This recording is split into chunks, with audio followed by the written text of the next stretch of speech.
Bonjour. Aujourd'hui, on va plonger au cœur de l'asthme. On va essayer de comprendre ensemble ce qui se passe, de cette sensation d'étouffement pendant une crise, jusqu'aux stratégies modernes qui permettent de reprendre le contrôle. Le patient a soif d'air. Cette phrase, elle est puissante. Pour vraiment saisir ce qu'est l'asthme, il faut s'imaginer ça. Ce n'est pas juste avoir du mal à respirer, non, c'est une sensation bien plus profonde, une véritable soif désespérée d'oxygène.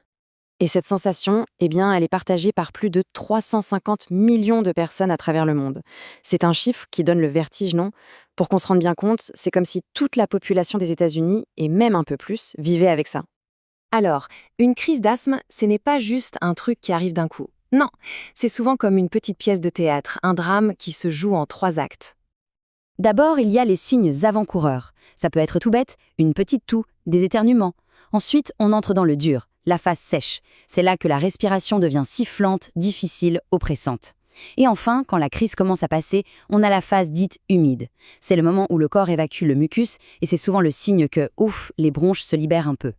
Mais alors, concrètement, qu'est-ce qui se passe dans le corps pour provoquer une réaction aussi violente? Pour le comprendre, il faut faire un petit voyage à l'intérieur des voies respiratoires.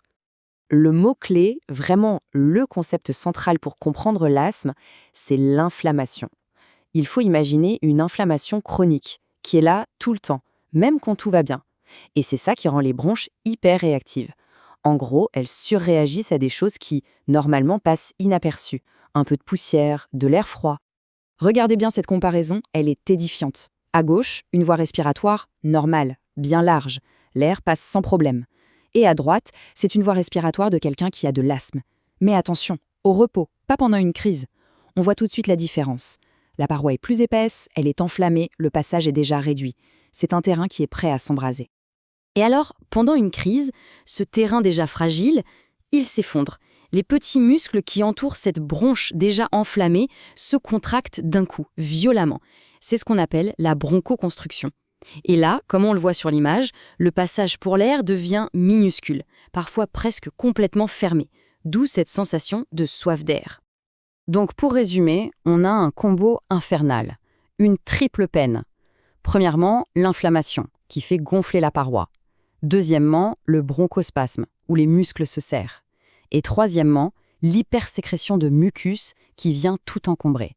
C'est ce cocktail explosif qui bloque tout et qui déclenche cette lutte pour chaque bouffée d'air.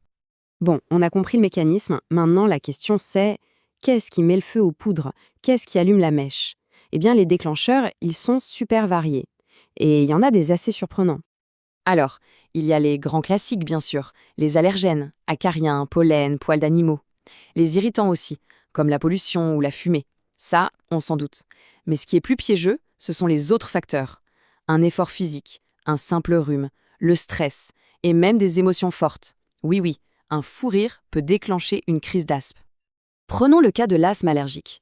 Quand un allergène entre en contact avec le corps, c'est l'alerte générale pour le système immunitaire. Il s'emballe et libère tout un tas de substances chimiques. Et ça a un double effet. Un effet immédiat, la crive, et un effet à plus long terme, ça vient nourrir, entretenir cette fameuse inflammation de fond. C'est un vrai cercle vicieux. Ok, on a le mécanisme, on a les déclencheurs, on a le cercle vicieux.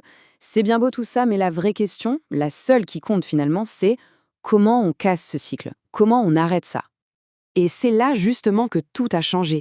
Il y a eu une vraie révolution dans la façon de traiter l'asthme. Avant, on attendait la crise et on la traitait. Aujourd'hui, l'idée est complètement différente. On n'attend plus, on anticipe.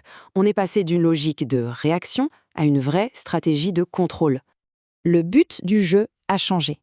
L'objectif, ce n'est plus simplement de stopper une crise. Non, le véritable objectif, le Graal, c'est le contrôle.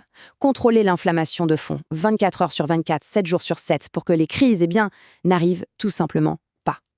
Et ce contrôle, ce n'est pas quelque chose qu'on met en place une fois et puis c'est fini. Non, c'est une boucle, un cycle permanent. On évalue les symptômes, on ajuste le traitement, on regarde ce que ça donne et on réévalue. C'est une démarche dynamique, continue. Pour y arriver, on a une boîte à outils. D'un côté, il y a le traitement de fond, les anti-inflammatoires. Eux, ils s'attaquent à la racine du problème, à l'inflammation. De l'autre côté, on a le traitement de la crise, les bronchodilatateurs. Eux, c'est un peu les pompiers. Ils arrivent en urgence pour rouvrir les bronches. Mais la clé, bien sûr, c'est de bien utiliser ces outils. Et sur ce point, les recommandations internationales sont aujourd'hui hyper claires. Le message est simple. Tout le monde, ou presque, devrait avoir un traitement anti-inflammatoire de fond. Ce n'est plus une option. C'est devenu la pierre angulaire du traitement pour quasiment tous les adultes et adolescents qui ont de l'asthme.